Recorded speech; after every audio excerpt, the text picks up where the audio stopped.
Good afternoon. As we are moving to the third topic of our school, Dilemmas of Contemporary Democracy, it is my pleasure to introduce Professor José Antonio Cheibub. Professor Cheibub is Mary Thomas Marshall Professor in Liberal Arts at the Texas A&M University. Professor Cheibub has his PhD from Chicago, and he's, besides being a great friend of us and our department, he's author and co-author and co-editor of very important publications, such as Parliaments and Government Formation, Unpacking Investiture Rules, Oxford 2015, Presidentialism, Parliamentarism, and Democracy, published by Cambridge University Press in 2007, the Democracy Source Book, and Democracy and Development, Political Institutions and Well-Being in the World, 1950-1990. He's one of these co-author of this book that has received the 2001 Woodrow Wilson Award given by the American Political Science Association to the best book published in the United States on government, politics, and international affairs. He has published in several important academic journals and has edited several volumes.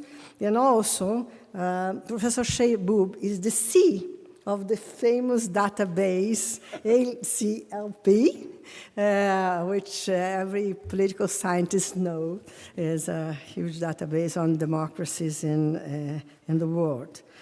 Thank you very much for coming. Welcome, José. Well, thank you, please. Hello, everyone. I'm very happy to be here. Thank you, Maria Herminia, for the introduction. It'll take me a little minute to find my position here because I like to walk a little bit. So I'm very happy to be here, and I agonized a little bit about what to say with such a momentous topic, but what I'm going to do, I'm going to go very fast, so if for some of you I'm speaking too fast, please raise your hand or yell, slow down, and then I'll try to do it.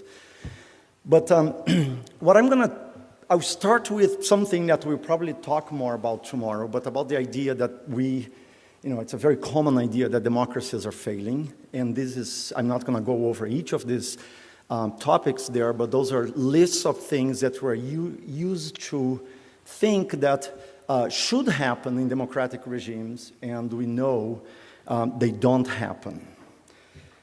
And from that, when we think about perspectives of democracy, this is what we are, or this is the mood we are in these days.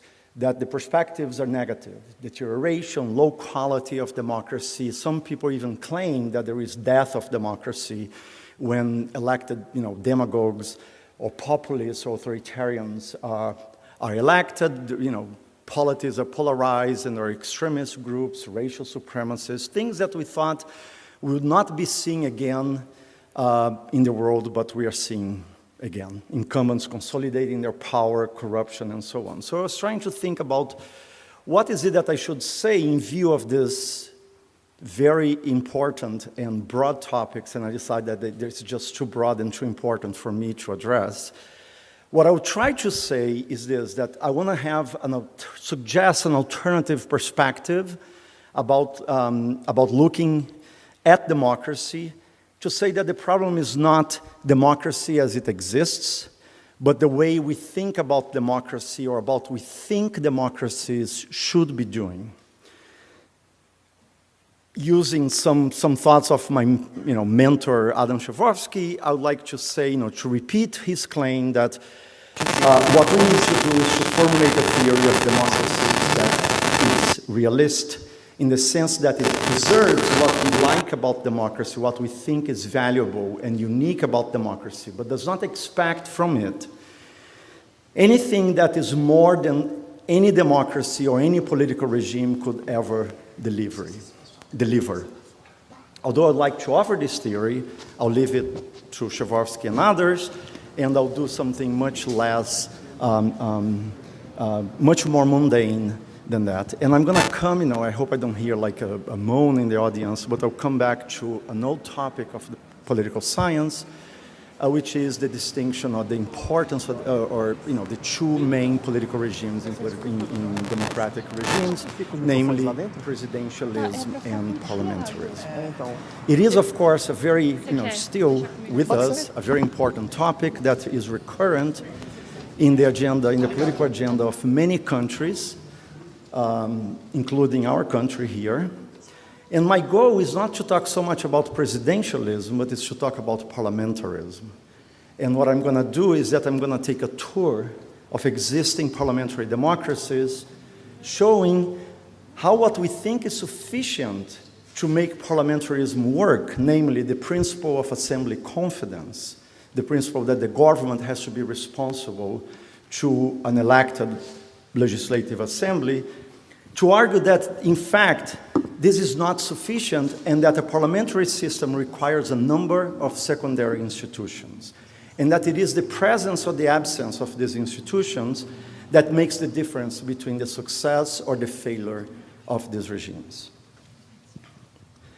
So my overall argument is that government responsibility defines parliamentarism, but is not sufficient to fully describe it. There are many ways to institutionalize what government responsibility means, and there are many ancillary institutions that are crucial for the way these regimes work. So the performance of parliamentary systems depends on these institutions and not so much on the institution that defines the system. Parliamentarism in itself is complicated, and to get it right is as complicated as getting presidentialism right. I will start by defining parliamentarism, then I'm going to talk a little bit, a very stylized version of the emergence of parliamentarism. Then I'm going to talk about some constitutional trends that we can observe in parliamentary constitutions. And I'm going to end with some implications for democracy. Before, I have some comments about that. Before I proceed, let me just say that what I'm going to say from now on is part of co-authored work with Bjorn Erik Resch from the University of Oslo and Shane Martin from the University of Essex in the United Kingdom. We have been working on this project for a couple of years now, and this is part of what we've been doing. So, just to, make sure that we're all on the same page, we need to think of parliamentary regime. We need to define what a parliamentary regime is, and many definitions include things such as whether there is a prime minister, that the cabinet is collegial, and all sorts of more or less irrelevant features of the system. What I want to say here is that there is only one thing that defines parliamentarism, and this is government responsibility. This is what matters. The fact that the government can be removed from office by a vote from the Legislative Assembly. This is what differentiates parliamentary systems from presidential systems, and this is what matters this is what defines, and it's the only thing that defines parliamentarism.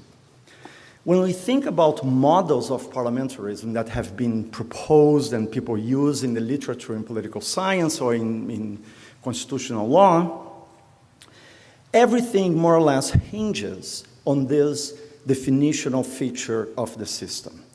As many of you here have read Juan Lin's, and he is the one who probably first put it this way, but parliamentarism contains a built-in constitutional mechanism for the resolution of crisis, and this constitutional mechanism is the fact of assembly confidence. If the assembly withdraws the confidence in the midst of conflict between the executive and the legislative, can you guys hear me? Yeah? Then the government falls, or the assembly is dissolved, and then in this view, the crisis is resolved. In other models, or in most models, this principle is also sufficient to organize the relationship between the executive and the legislature. No other institution is necessary. No oversight mechanisms are necessary. No emergency provisions are necessary. Everything comes from, governments have the leeway to do whatever they want to do, given that they are able, or they have to face eventually a vote of no confidence if they do something that the legislature does not want it to do. So there is no other institutions in this model that are necessary. And finally, for those of you who read the work of Cora Strom, parliamentary systems are based on a unique chain of delegation that is very simple and that also hinges entirely on the presence of the assembly confidence. So this is the picture that Strom uses to characterize a parliamentary system, and as you can see, it is a neat, nice, clean picture in which from voters, the voters are the principal of members of parliament, who then are the principals of the prime minister, who then is the principal of ministers A and B. And because where that circle is where the assembly confidence principle sits, and from that principle, this entire chain of delegation follows. Just for contrast, this is how he draws presidential systems, and all that I want to show here is that it is a much more complex, dirty, full of arrows picture, even though I will not engage whether or not this is an accurate representation of presidential systems. But the point is that the models that people tend to use of parliamentary systems are models that pretty much say that assembly confidence is a sufficient principle to organize everything else that needs to be organized. And what I want to show here is that this is not enough. Before I delve into these institutions, let me just say a little bit about the evolution or the creation or the emergence of parliamentarism.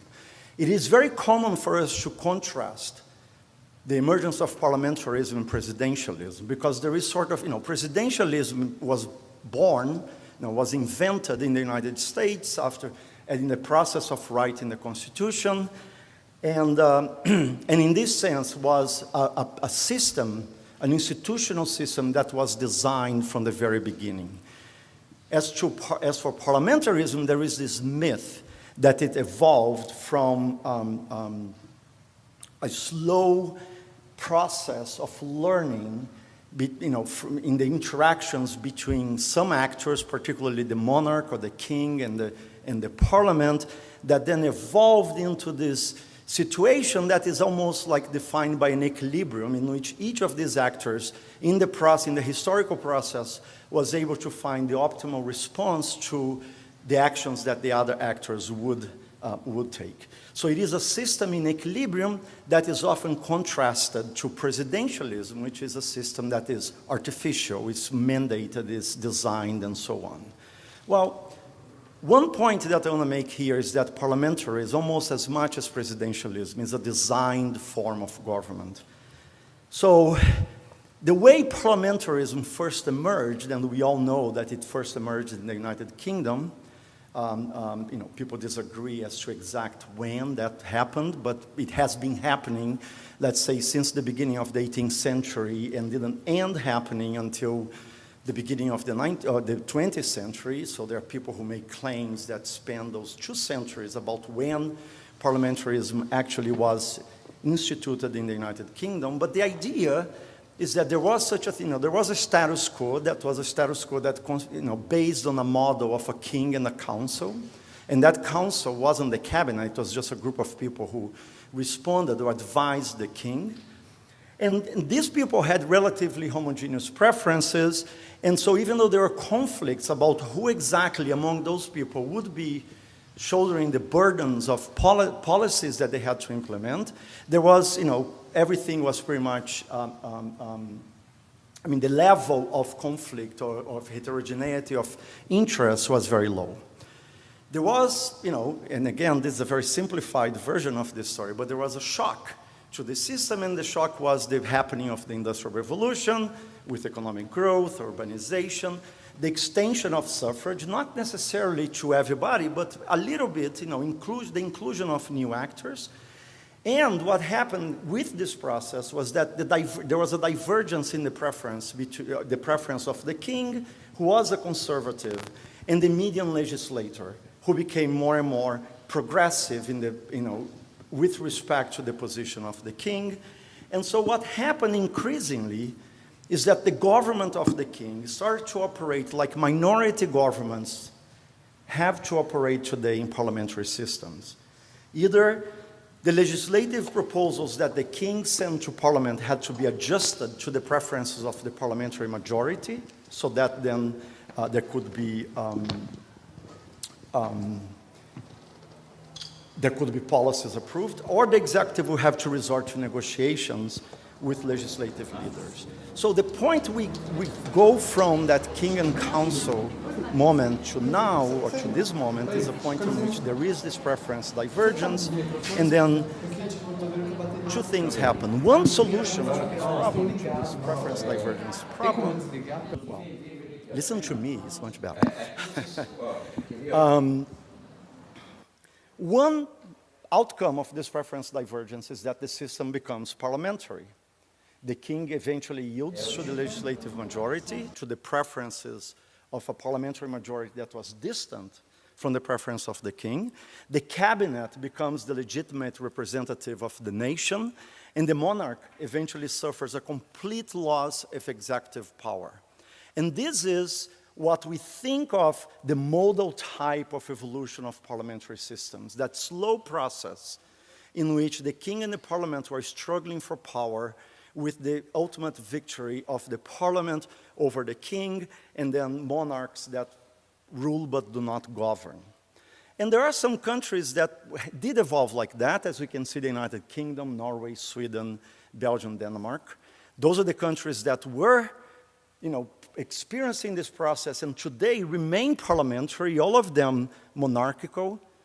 But we also have Italy, Greece, Hungary under the Austro-Hungarian Constitution, which are systems that were experiencing a similar process of divergence of preferences. But nonetheless, even though they could have gone the direction of the United Kingdom, eventually they did not.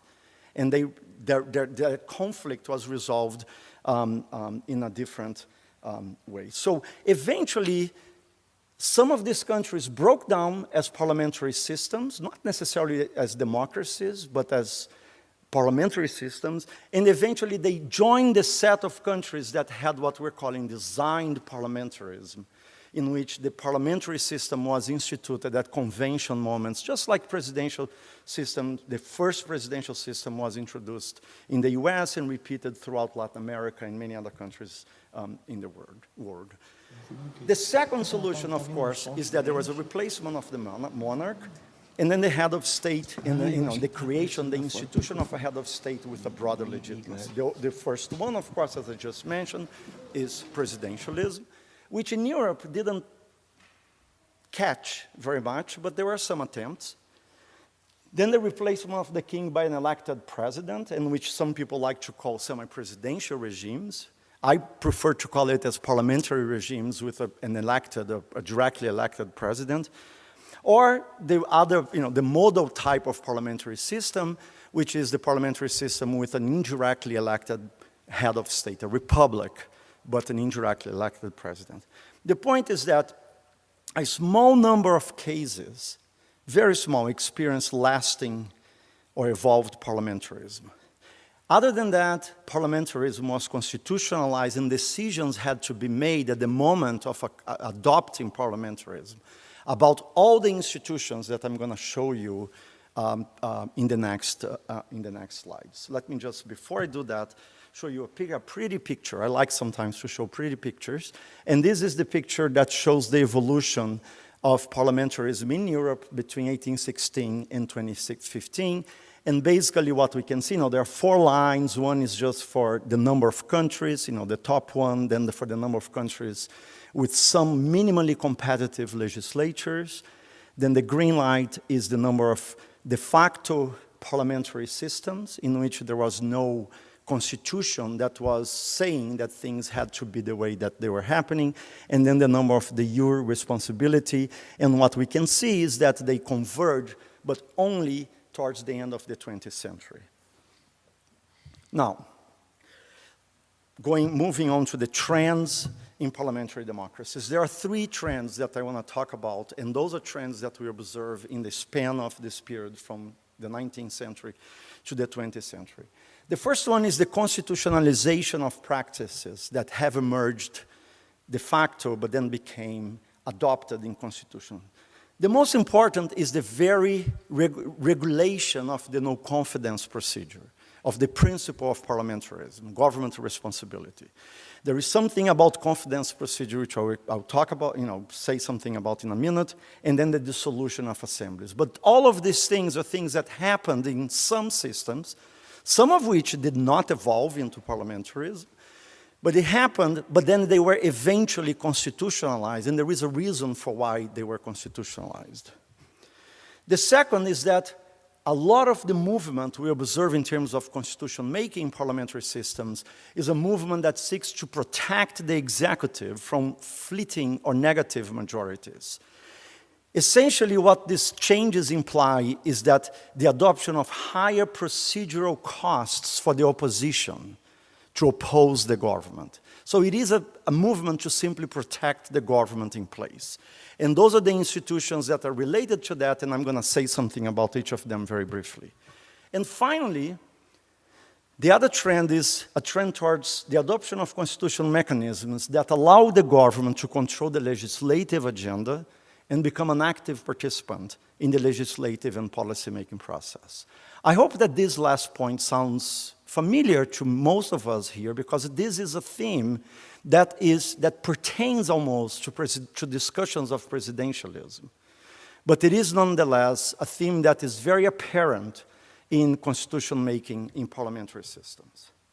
So let me go on and talk about investiture, censure or no confidence vote, or dissolution. Those are the three institutions that we focus on that have to do with the formation of the government in a parliamentary system or the termination of the government. An investiture is a moment in the formation of the parliament, of the government, in which the parliament as a body has to express its support for a given government. If a government has to face a vote of investiture and that government loses the vote of investiture, then the government has to be removed and that government is not formed, and then you have a new attempt to form a government.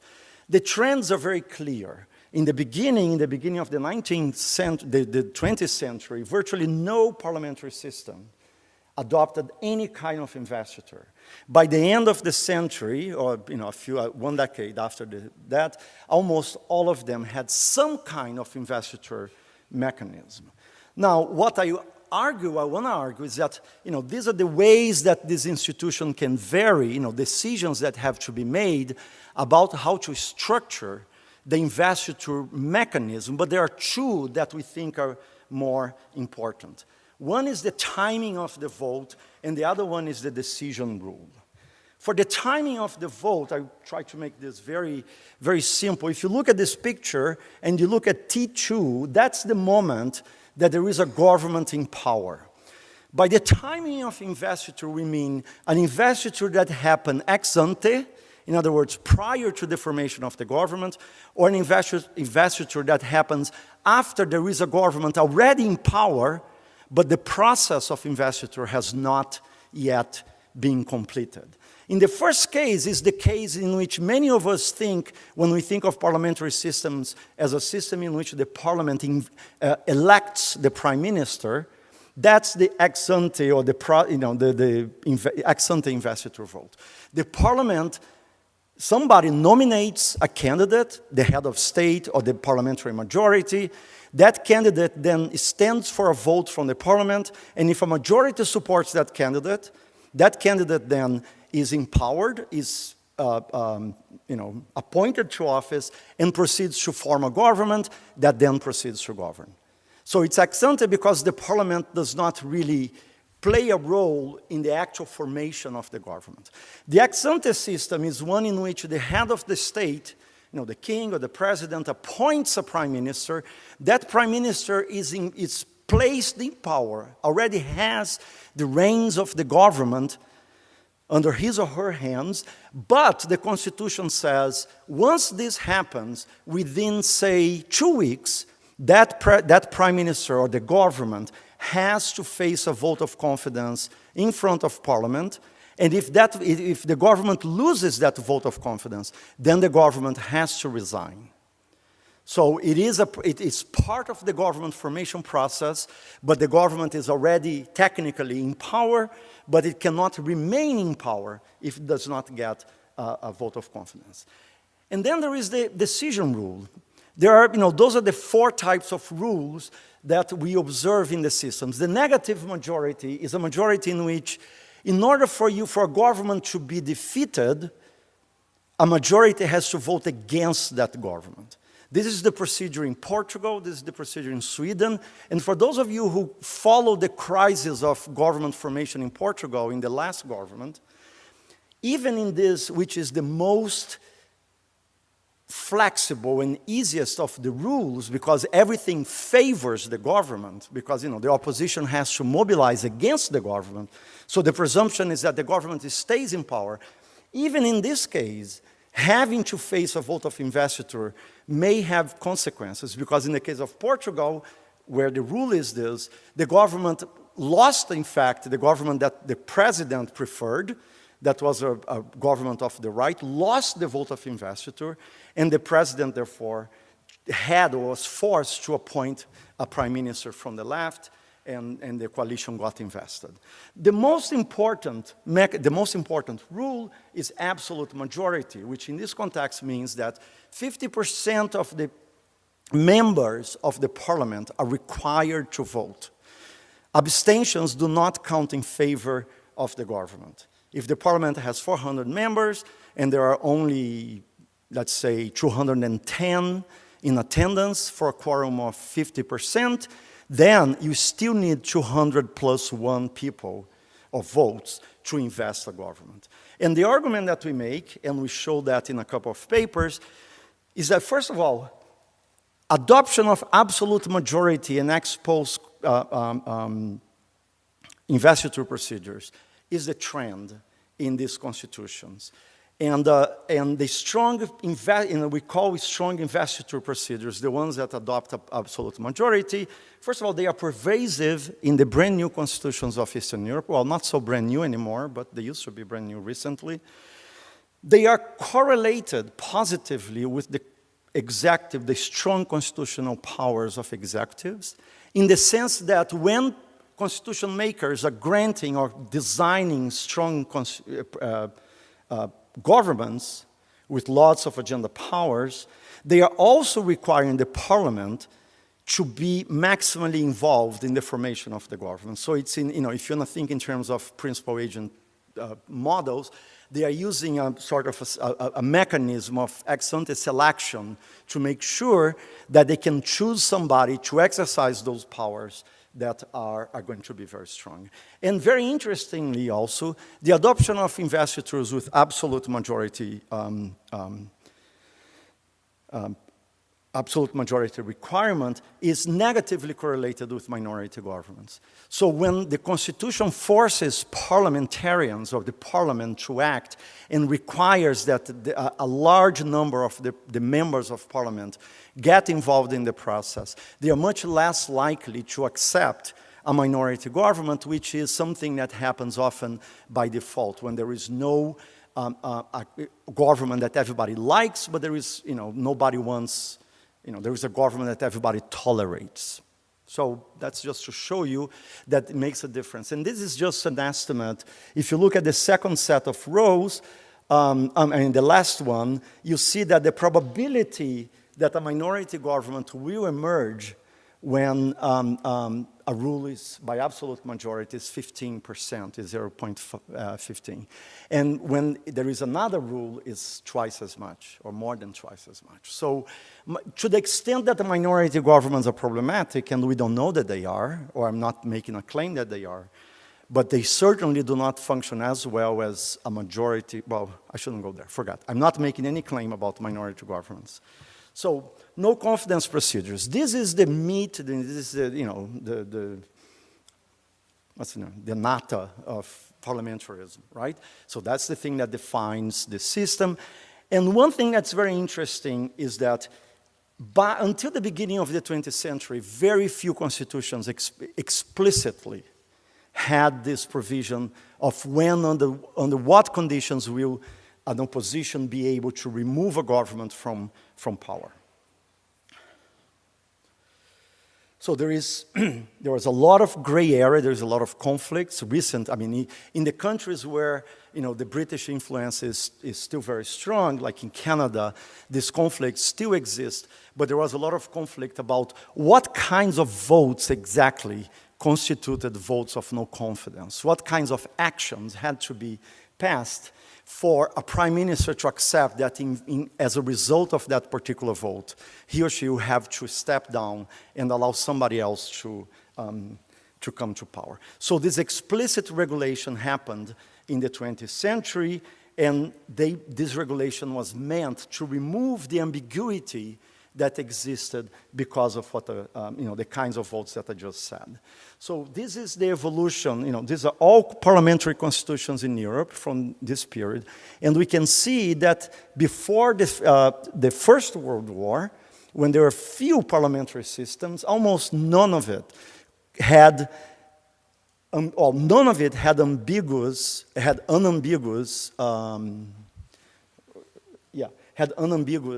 no confidence procedures. And then, of course, if you move, particularly after the Second World War, then that's when, in view of the failure of parliamentary constitutions in Germany, in France, then these things begin to be regulated, and you observe a concern with doing things like this. So these are the kinds of regulations that we find. You need to have a non-trivial number of legislators in order to initiate a motion of no confidence.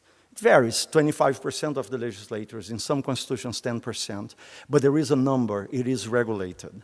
There is a limited number of motions that any one individual can pass or even to participate in. So if you are a member, a signatory in a motion that was tabled 2 weeks ago and lost, you cannot participate in another one in this legislative session or in this year and so on.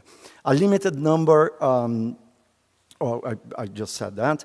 And this is the most important thing, the adoption of higher majorities that are necessary for the removal of the government, for the approval of a motion of no confidence.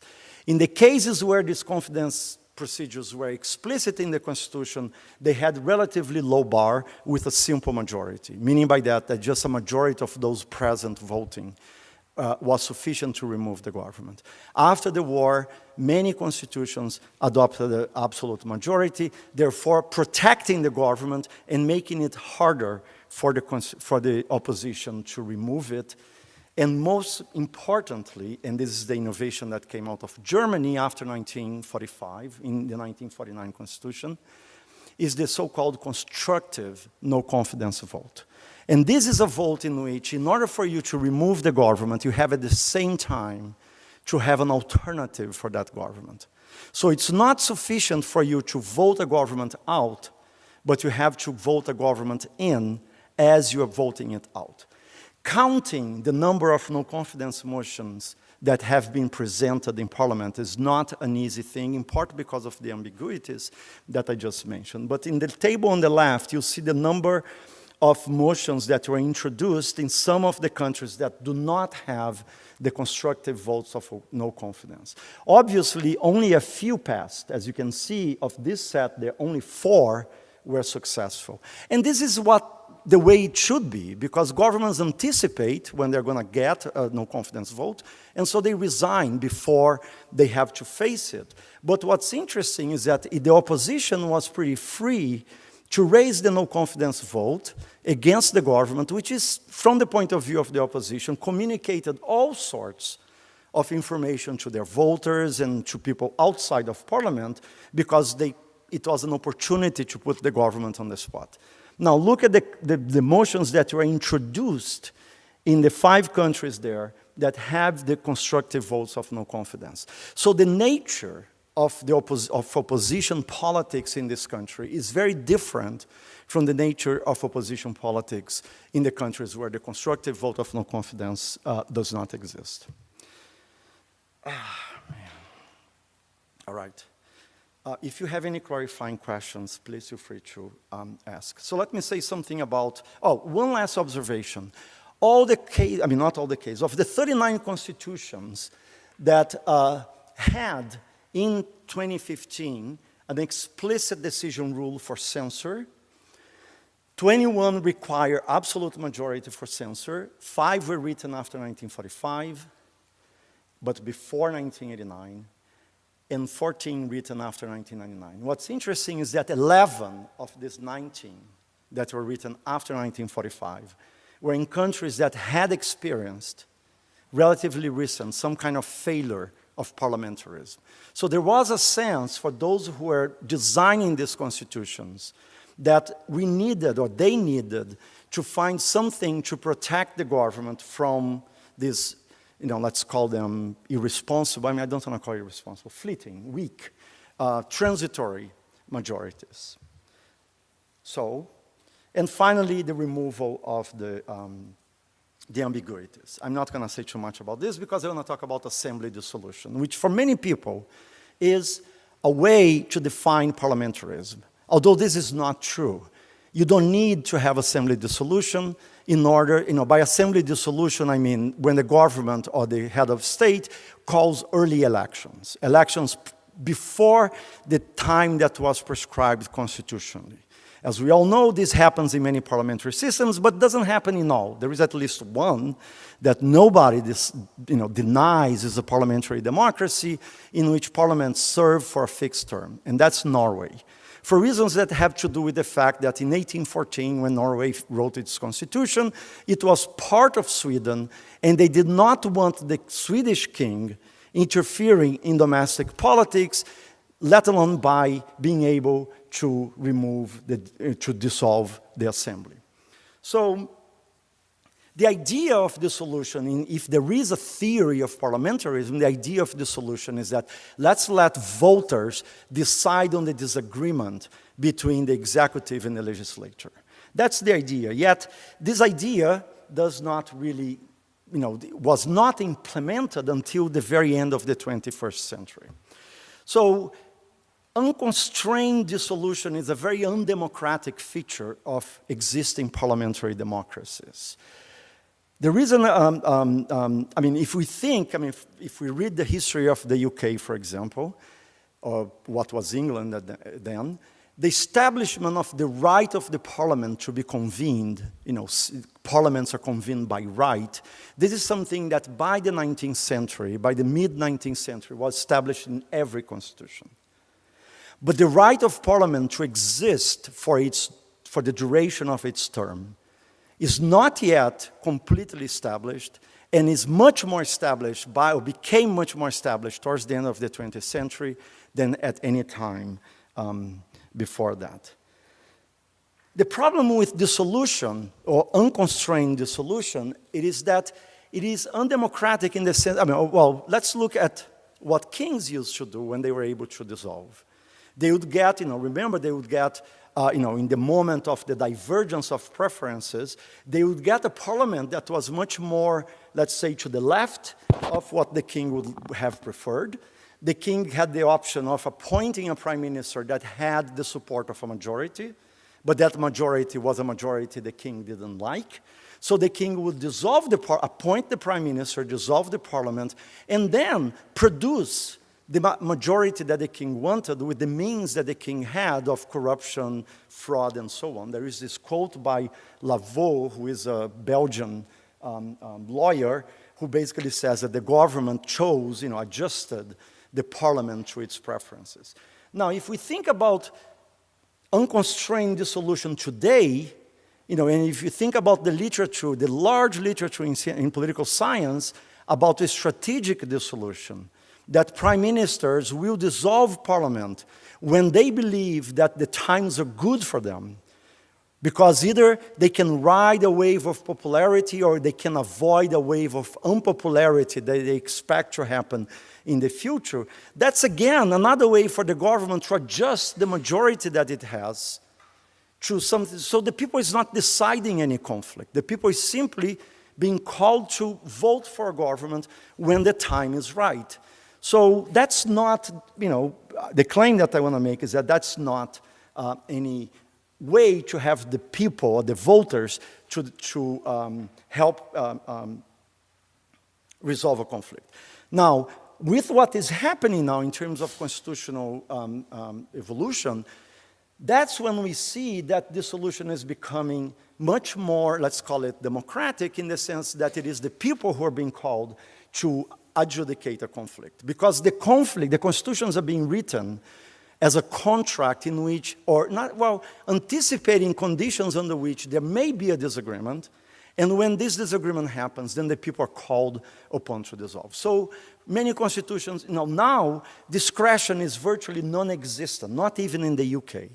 I think the only country in Europe that still has an absolutely, a dissolution procedure that's absolutely at the discretion of the monarch or the government is Denmark.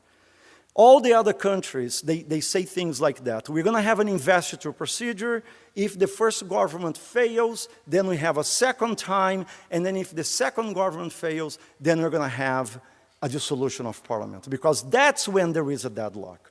Or if the legislature fails to approve the budget, then there is a deadlock because the budget was sent by the government, the legislature couldn't approve it, it's restricted in its ability to amend the budget, then the people are called to adjudicate by deciding whether to give the prime minister or the opposition more seats and being able to resolve it. So that's the end of discretionarity, and that's it. And so again, this is just to show you that after 1945, this is just the number of parliaments that completed their terms.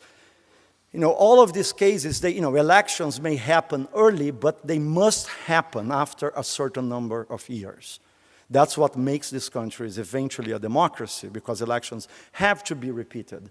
So before 1900, about 40% of the cases of existing parliaments were able to complete the term, with a decline prior to 1919, and then it started to increase in the period 1920 to 1940, but this is a time that most of these constitutions broke down. So they are no longer parliamentary, and they became authoritarian.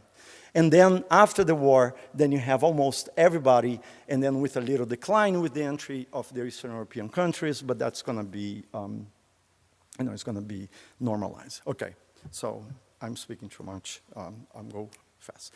Now that's the interesting part. Well, it's not the interesting part. It's one of the interesting parts.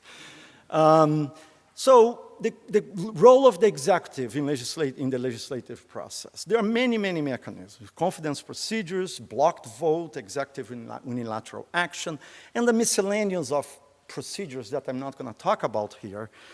But let me just say something about confidence procedures.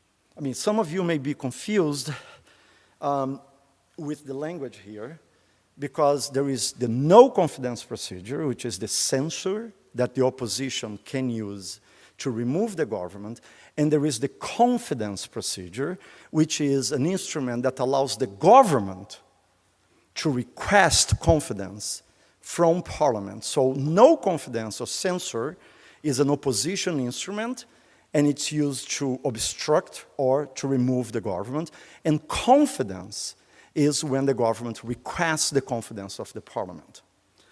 It was a convention in early parliamentary systems. Any prime minister is free to say, the way the confidence procedure normally works is that the government says, I am attaching confidence. We have to vote on the budget, or we have to vote on the European Union, and I'm attaching confidence to this vote, which means that if I lose, if the vote is not approved, I am going to resign. So this is the mechanism, this is the institution. Now, nothing prevents prime ministers from saying that to their partisans, to their supporters, except that nothing prevents them from reneging on their promises of resigning. So they say, this is a vote of confidence, I'm going to resign, you lose, and I don't resign. Okay? So what the constitutionalization of this procedure does is that first it requires that governments resign, whereas they do not require that the assembly be dissolved. Simply they say the government must step down. But the other thing that is the opposite of the no confidence procedure is that the threshold for approving such a motion is much lower now, or became lower, as opposed, so it became, now, it went, some cases had absolute majority, but it is rare to find a system in which we have a requirement for absolute majority. Why is that? Because the presumption is that, it favors the government. You need a small number of people, or you allow abstainers to help with the approval of a confidence vote that will make the government stay in power. And when you want to remove the government, you require a higher bar so that the government will be protected. So you lower the ability of the government to stay when it wants to ask for confidence, and you raise the ability of the government to stay when somebody wants to vote it out. There is a French twist. 1958, the Constitution of the Fifth Republic in France is a very important constitution in this process. And the French twist is this: not only that the Prime Minister can request a vote of confidence from its majority in Parliament, but if an opposition does not move to vote against the proposal that the Prime Minister wants to approve, the proposal is considered approved. So the presumption is that if nobody does anything, the government can pass legislation, even without the explicit approval of the Parliament. I mean, this is the so-called nuclear option that was used by François Hollande when he was trying to approve the reform of the labor legislation in France. Now, it's easy to see that it gives a lot of power for the government, but the point I will make at the end is that this is not all of the story. The package vote, which was also, as to my knowledge, was first introduced in the French 1958 Constitution and has spread to many, many countries in Europe and other countries in Africa and a few in Asia that adopt parliamentary constitutions. The way this procedure works is this. There is a project being debated in Parliament, and here is Parliament. So the project is being debated, people offer amendments, and they try all sorts of different things until the moment the government decides that it wants to stop the debate, and it says, stop, just like the dance of the chairs, stop. And so they stop, and then the government can pick from all the measures that were, all the amendments that were proposed, the government can pick the ones that the government likes, and then compose, or can even exclude all of the amendments and keep the original bill, and then offer that bill for approval or rejection by Parliament. In other words, you can legislate, you can amend, you can do everything you want until then, let's see what kind of ideas you have. Let's see how it goes. Now stop it. I'm going to craft the bill I prefer, and now you have to vote either yes or no. That's all you can do. So again, that's a lot of power for the government, but not all of the story. Now, executive and natural action. I mean, we're in Brazil, the land of decrees. Everybody knows about decrees.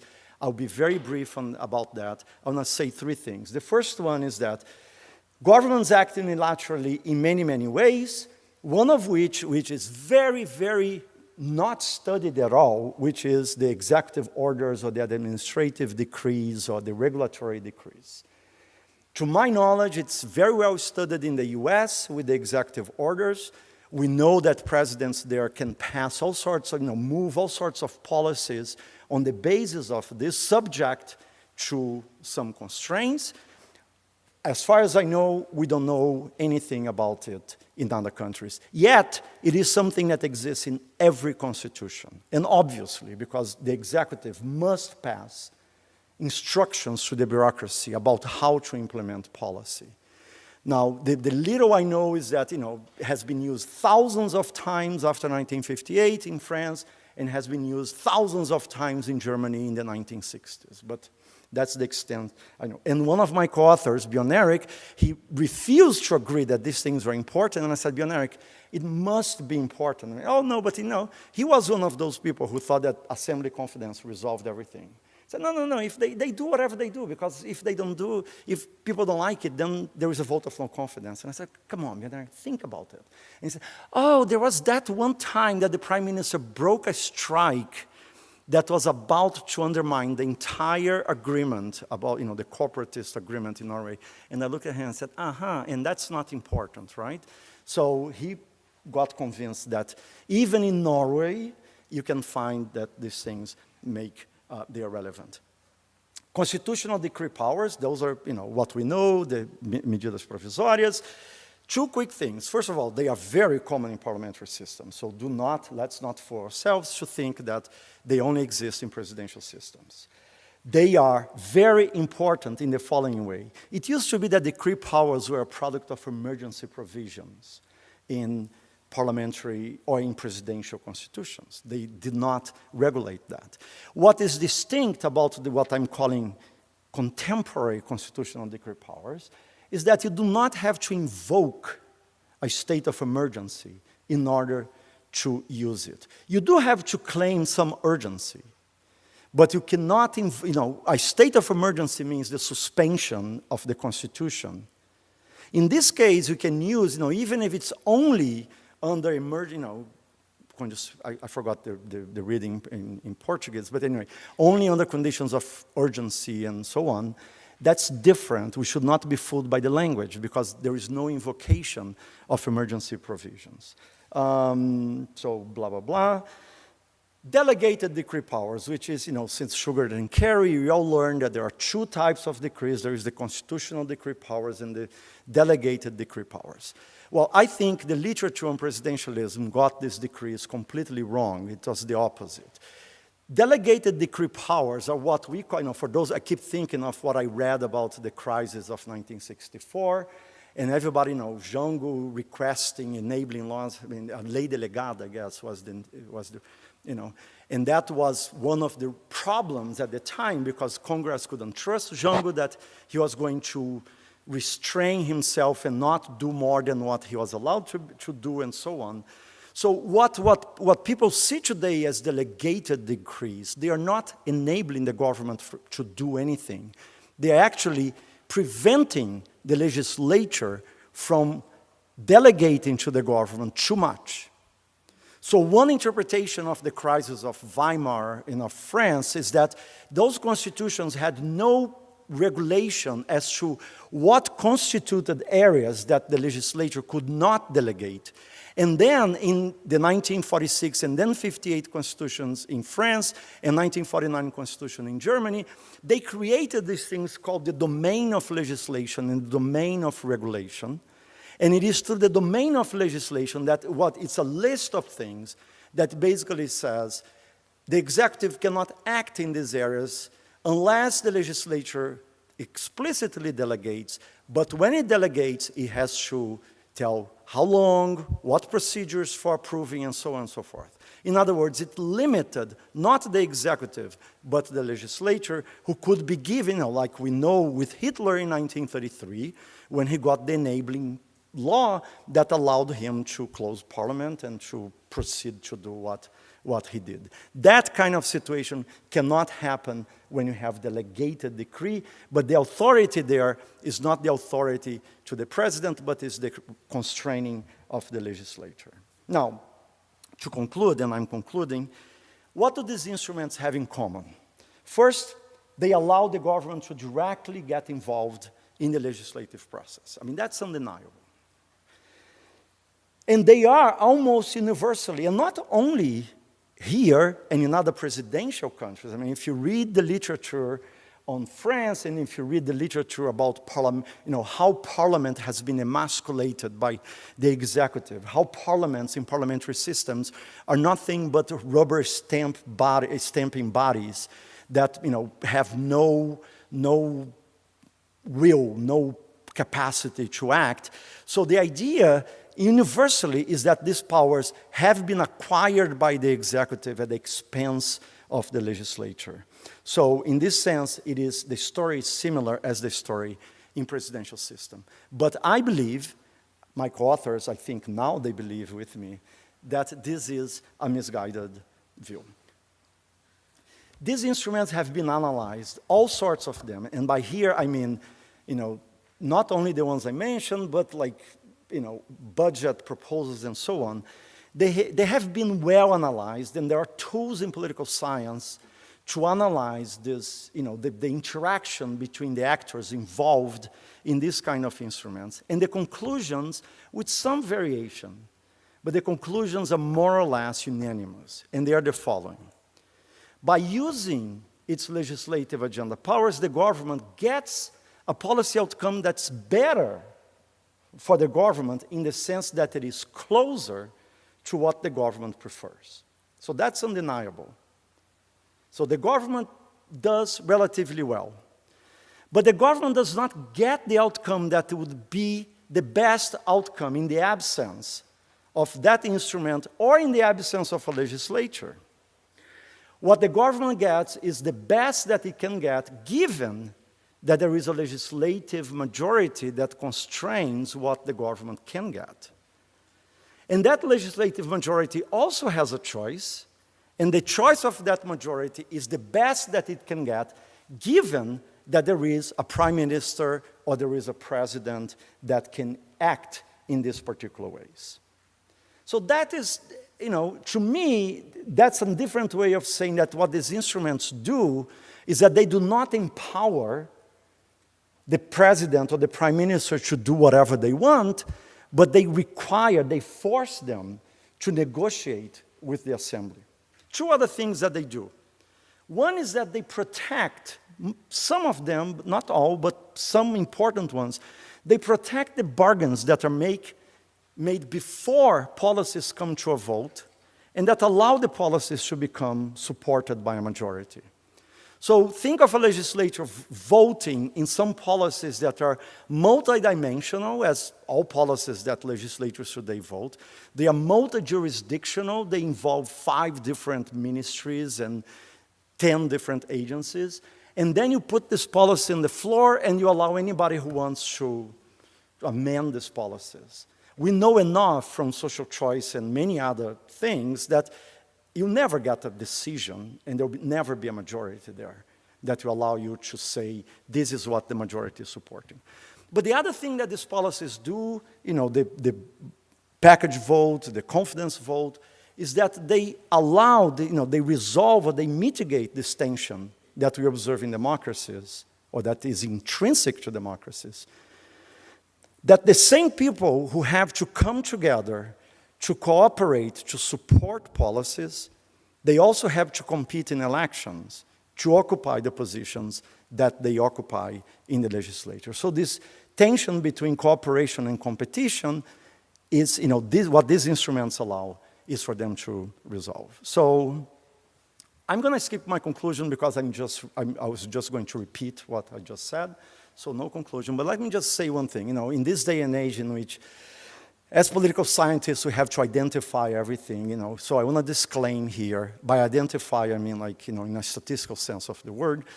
I'm not making any causal claim. But there is a correlation here that is very interesting. If you agree with me that a lot of the changes that I pointed out to, of strengthening the government and protecting them, happened after 1945, note that this is a graph that plots the proportion of dictatorships led by the military since 1900 to 2002.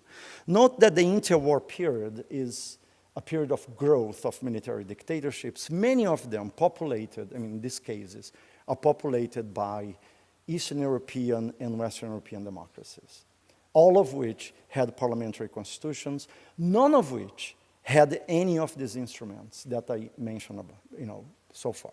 Now, it will be, let me just show you another piece of, this is a curve that you have already seen in that first picture, but now I only have the the cases of parliamentarism. And again, we can see that there is a sharp decline in the number of parliamentary constitutions in that period. Now, it would be crazy of me to say that the stability of parliamentary systems in the post-1945 period, particularly if we're talking about parliamentary systems in Europe, has to do exclusively or even primarily with these features, these constitutional features. But this raises the question, you know, and of course I have no way to separate the effect of the constitutions from everything else that was happening then, including, you know, a period of, you know, 2 decades of fast economic growth and billions of Marshall Plan dollars in Europe and so on and so forth. So it's impossible to separate it. But I find that this picture is very suggestive. And so I'll leave it with this. And please, let's have a question, you know, conversation. So.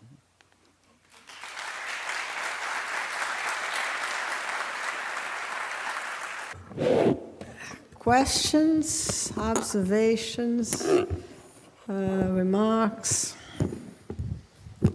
The floor is open.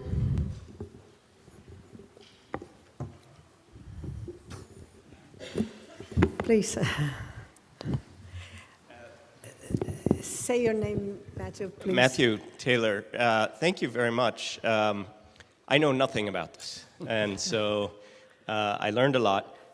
I'm curious, though, you talked about the 3 trends in parliamentary democracy, and I'm wondering if you could talk at all about what the practical implications are for policy. So, you know, I tend to think about these things in terms of the decisiveness of the system or not, or in Lepartian terms, you know, in terms of, you know, how much you're able to get done. But it strikes me that not all 3 of these trends push in the same direction.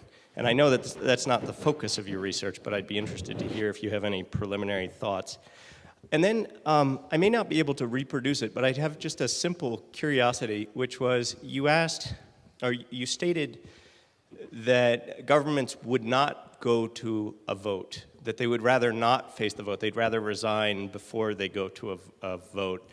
And I don't disagree, but I don't understand why that's the case. And so I just wonder if you could, I think it's a pretty simple thing to clear up. Well, I mean, Do you want to collect some more questions? Can I use your pen? Because then I need to write down. No, wait, I have a paper here. Hello. Hello. I'm terrible at remembering questions, so could we do like a one-on-one? Okay, so we'll do one-on-one. Then I'll forget. Okay, so the resigning before facing a vote of confidence is just, you know, one possibility is because they want to save the embarrassment of actually having a vote against the government. When they resign, they are resigning from a position of relative strength with respect to having to resign after there is a vote of no confidence. So it's basically when, you know, they know that the vote is going to pass, and so they just resign. As for the policy, let me ask you, if you don't mind, I mean, what you said that the trends are pulling in different directions.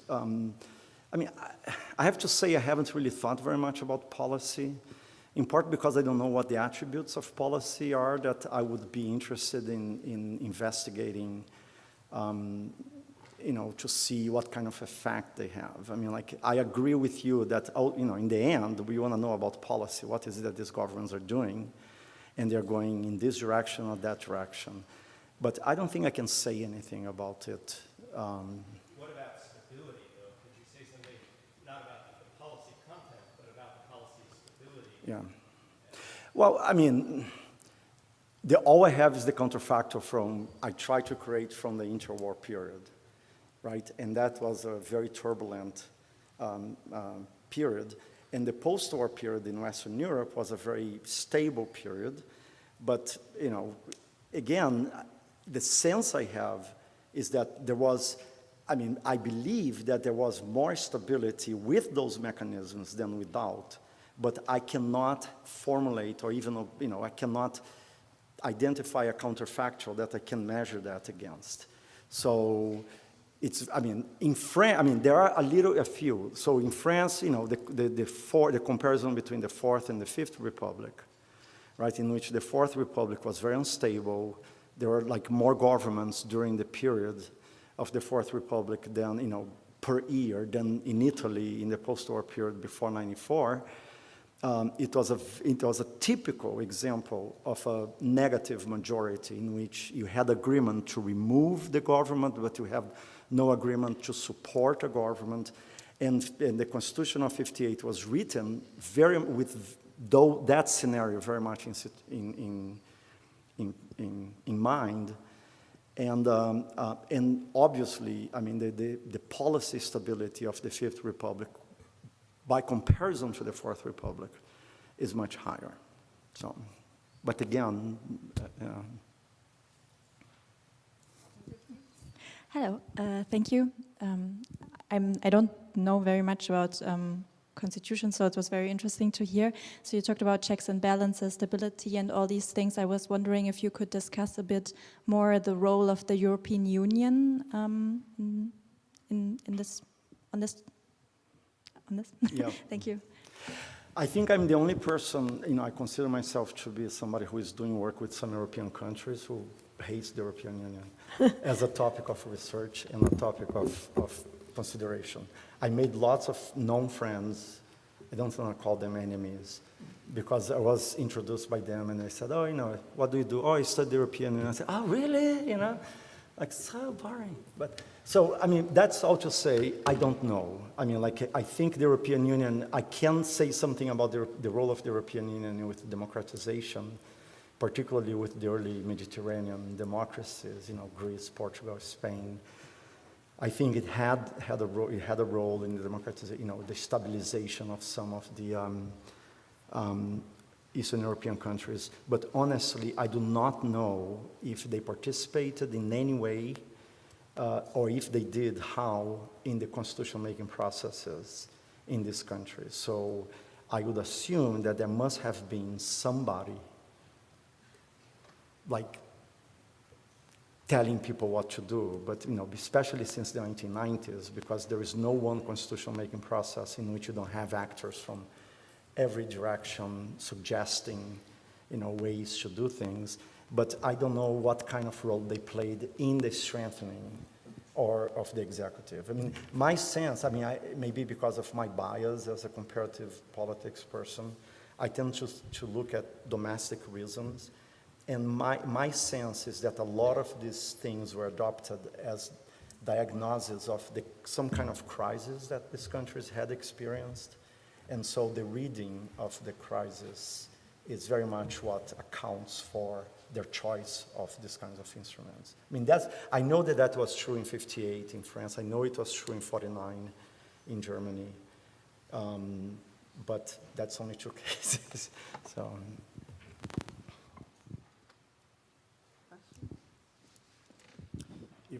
Hi, my name is Ivan. I'm from Federal University of ABC, and it was a very enlightened presentation.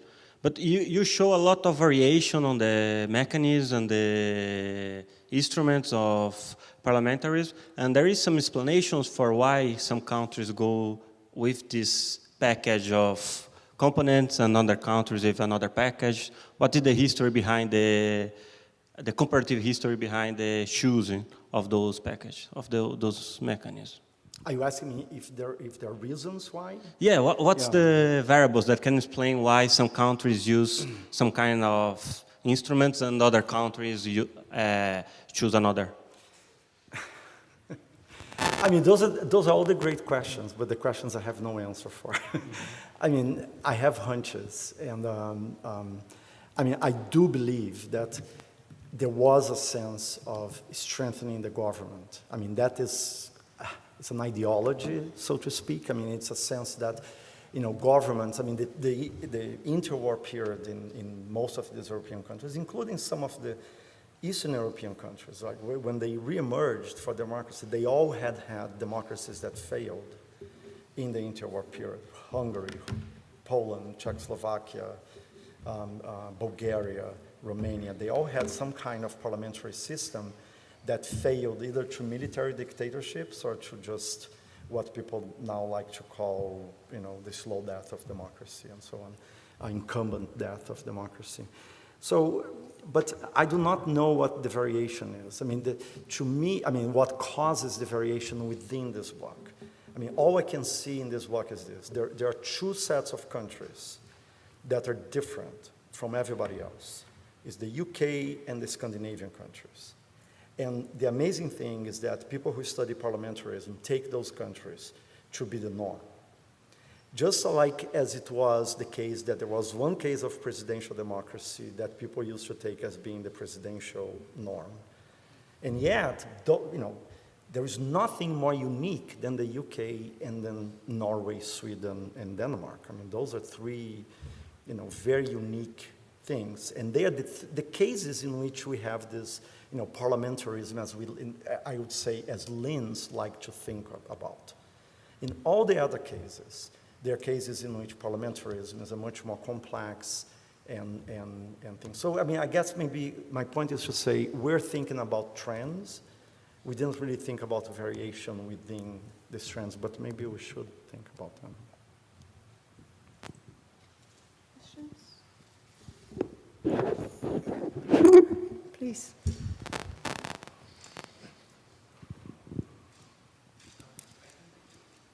Yeah. He's coming with the mic.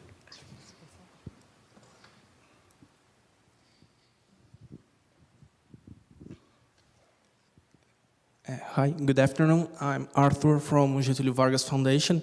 I would like to know more, how about the type of representation, if it affects the trends in the parliamentary democracies or not, and how these trends affect the party systems in these democracies, if there's any change when you're strengthening the government. Mm-hmm. Yeah, no, that's a great question. It's a very, I think parties are the most mysterious things that there are. I think people who study parliamentarism, they like to think that parties are constitutive of parliamentarism, that they are endogenous to the system, like strong parties are inherent and intrinsic to a parliamentary system. I tend to see them as not being intrinsic to the political system. And I also tend to think of parties, representative parties, as the Europeans like to talk about. Think of this Rokkan. For those of you who Rokkan is this Norwegian person who wrote in the 1960s. And Lipset and Rokkan, who wrote about the four challenges for the creation of parties coming from the Reformation, the four revolutions that led to the cleavages of parties, which which is nothing but a description, by the way, boring to death, never read it, a description of what happened, a stylized description of what happened in Europe since the Reformation. And that became the theory of political parties that we had, right? That parties had to represent socialists, they have to represent urban, the cleavages of urban-rural, center-periphery, and so on and so forth.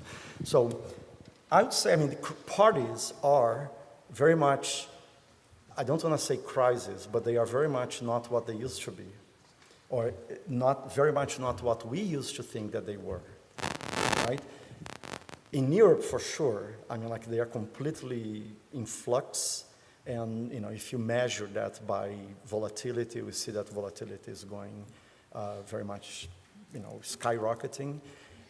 Which, by the way, it's very interesting to see in the United States when people talk about polarization, and a lot of the political scientists got what they always asked for, like a partisan political system in which you have, structured preferences in Congress, in the electorate. So volatility, which has always been low there anyway, is probably zero, because people are what they are. But in any event, I don't think there is a necessary relationship between this and the role of political parties and so on. There is, Katz and Mayer, I don't know how to say his name, Peter Mayer.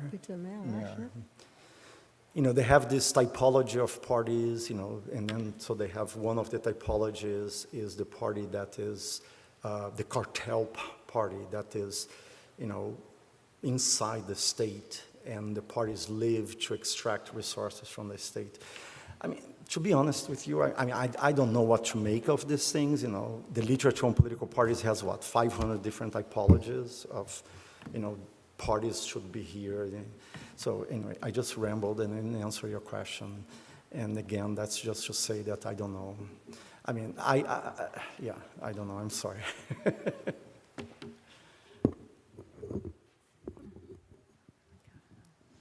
Hi, my name is Ivan from Getúlio Vargas Foundation. I too don't know much about parliamentary systems, and thank you for your presentation. It really teach me a lot here. And I came out of it with an impression that a parliamentary system can work similar to a presidential system, as we have a lot of different kinds of institutional designs. And I wanted to know if you agree with that impression, and also to ask you about the problem with the costs of making governability between all those kinds of institutional designs within parliamentarism and in comparison with presidentialism. May I add something to the same? I have quite the same question. There's a bulk of literature that says that difference between parliamentarism and presidentialism matters in terms of democratic stability and also in terms of our policy outcomes. And there are others that say no, institutions matter, but it's not the regime, but other institutions that allowed or not for more veto points, veto players, etc. And since you wrote a book about this before, I would like to hear you. You're provoking me. I'll answer. I agree with you that parliamentarism can work like presidential systems and vice versa. I think obviously the politics is very different. I have this great series of slides that I teach to my students about government formation in presidential and parliamentary systems. In presidential systems, I get like 2 slides, 3 boxes, and have an election, the president chooses, and boom, you have a government. For parliamentary system, I have about 25 slides. I keep adding arrows and boxes because, so the politics of the systems is very different. Things happen there that cannot happen in a presidential system. But whether they matter for some outcomes, I would not say, no, they never matter for anything. They do, they may, but then we have to first give a good reason, and then look to see if they matter or not. I am convinced, it's one of the few works that I did that I still believe in, that presidential democracies are not in any further, higher risk of death than parliamentary democracies. Now, in this day and age, the retort to this statement that I made is that, yeah, but look at all the ways that democracies are dying today in the world, in which they are dying, that slow death, and that's true, in many presidential systems, because you can elect a demagogue, you can elect an outsider, and so on. Well, I don't believe in that. First of all, because I don't believe that the set of cases that people point to as instances of democracies dying are actually cases of democracies dying. So I personally find it outrageous when people say that democracy is dying in the United States because of Trump. We can hate the politics, the policies that the guy does. The guy is stupid to the core, but things are pretty much working the way that they should work, right? The Supreme Court comes, the courts veto some things that he does. He doesn't get a majority in Congress, so he cannot pass his tax policy, and he passes some things that we don't like, but I'm sure there will be other people who don't like some policies that other people passed in the past. So, I think it's very important to make a distinction between, policies going in a direction that we don't like from democracy dying. And so yeah, democracy, I think, is dead in Russia. Democracy may be dying in Turkey, even though I have a very special, that I find that a very interesting case. I mean, first of all, it's not presidential. It is now, right? But it was parliamentary and died under parliamentary system, if it died. And in Hungary, if it is dying, it's dying under pure parliamentary system. And in Poland, if it's dying under semi-presidential system, which is a parliamentary system. So, we tend to get, hit in the face by these big events, like Donald Trump or Putin, and then we kind of generalize from there. So I don't think that there is a relationship between the type of government and the stability of democracy. Now, I only studied one type of stability. There may be others. Maybe Angela, if we're able to count protests here and there, maybe it's easier, in some kinds of regimes to have a different kind of stability. But stability is a very broad concept, all right? And so we have to define well. For policy, some people argue that presidential systems tend to induce more private-oriented policies or policies that are more narrow than parliamentary systems. Again, I don't think that theoretical arguments for that are good, and the evidence is terrible. So, there is some evidence there, but I don't trust it in the sense that I see flaws in the studies that do that made me decide that I will suspend my judgment for the moment until somebody gives me a better reason to believe that there is a reason to think that they may produce different policies, and until somebody gives me better evidence.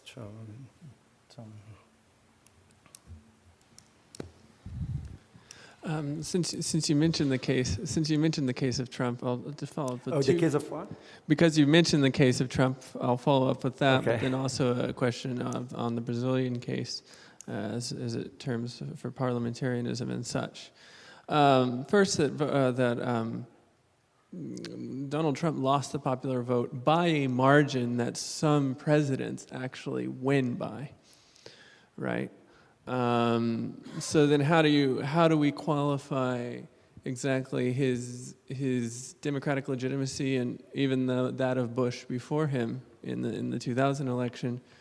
How do we determine democratic legitimacy where there are dual mechanisms like in the United States, which isn't always the case?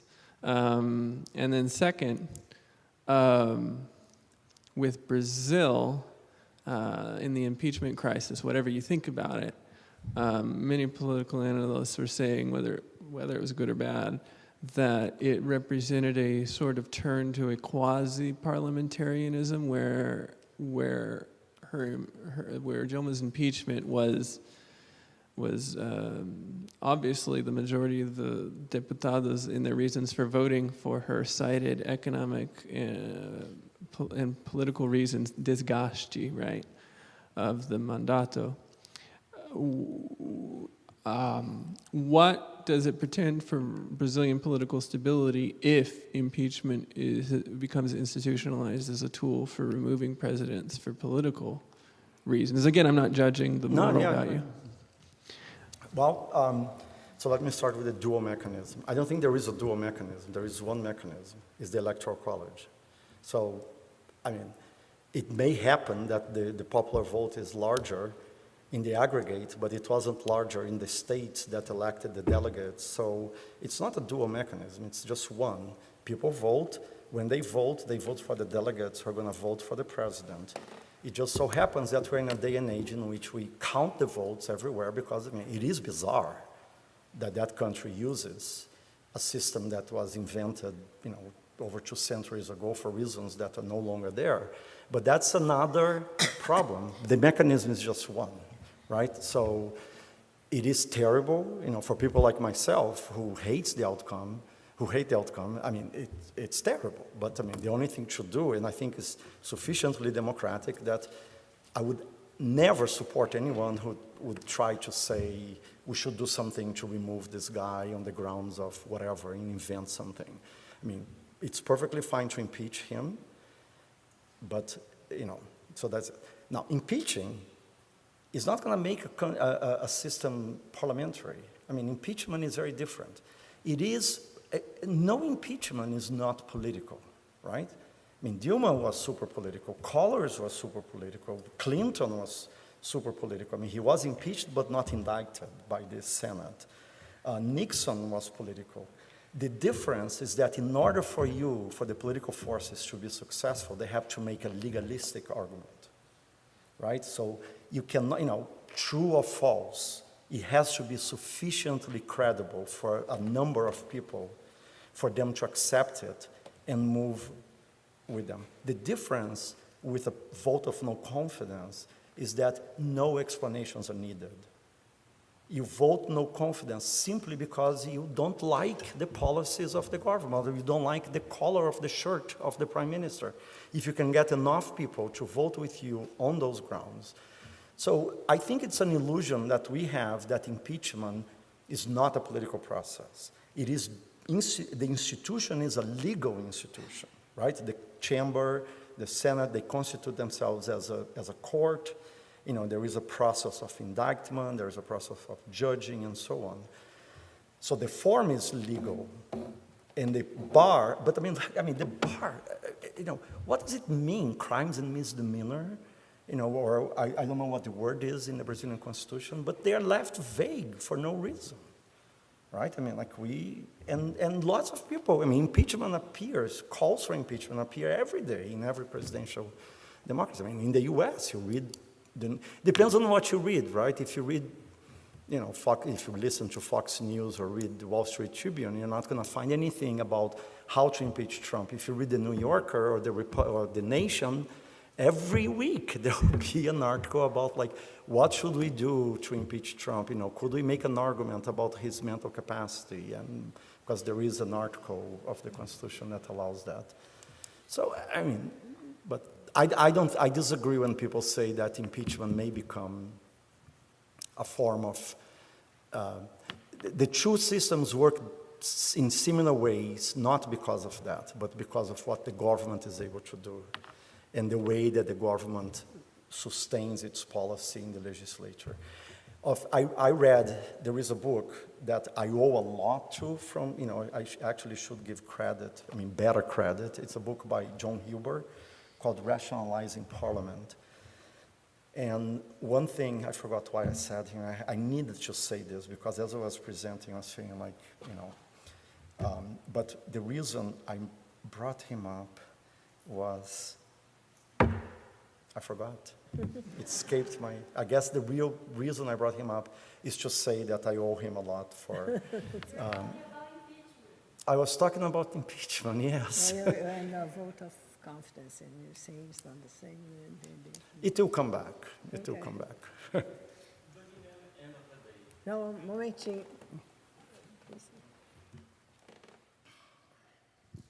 But in the end of the day, we have in Brazil 4 elected presidents, and half of them was impeached. It's a quite common mechanism here in Brazil. Perhaps I think that the best explanation is for the multi-party coalition against bipartisanship than to the difference. It all depends on the denominator, right? I mean, we didn't have only 4 presidents. How many presidents did we have? Some of them were impeached, some of them were removed by a coup, some of them died. I mean, to say that, since Cardoso, you know, since Collor, the NI election. Yeah, it's common because, you know, we are counting only since Collor. But what about, I mean, it may be common. I mean, it's common. You know, it is the instrument that's available for an elite that is in crisis, that is fighting like crazy. I mean, I don't know. I mean, I don't mean to interpret the crisis in Brazil, you know, but to say that, even if I grant you that impeachment is often used in Brazil, you know, I would say that it has been often used in Brazil. It doesn't mean that it will be often used in Brazil. And the reason why it was often used, you know, we all know it's super complex, and we'll not agree on what these reasons are. But yeah, they're common, but, you know, I don't think. anyway. I mean, the person who is talking about trends, gave a talk about trends, is going to say that we should be careful about identifying trends, because I don't think it is the fact that there has many Latin American presidents who were impeached in the past 30 years does not mean that there is a process or trend towards the parliamentarization of presidentialism, if by what they mean is that the impeachment is going to become the vote of no confidence. I mean, I don't believe that, but I could be wrong. But, More questions? But so can I, one last thing I want to say. I hope, I mean, I think the relevance of this, one thing that was in the back of my mind is for the revival of parliamentarism as an issue in Brazil. I guess one thing that I'd like to say, I don't know who here supports it or does not support it, is that that's just the beginning, right? I mean, like, there are 500,000 other decisions that need to be made. And what I find amazing is that in all of these discussions, and not only in Brazil, I know in Chile people are talking about it, in some other countries, nobody talks about what comes next. It's about, let's have a vote of no confidence. But how? Of which type? With what else attached to it? What? I mean, people don't, so it's not just like, okay, that's, so it's complicated. Any other questions? Do you want to make some comments? No, just Well, thank you so much, Cheibub, for this enlightening lecture. And we'll have coffee break at the first, at the other side of this building as yesterday, and we will reconvene at 4:30.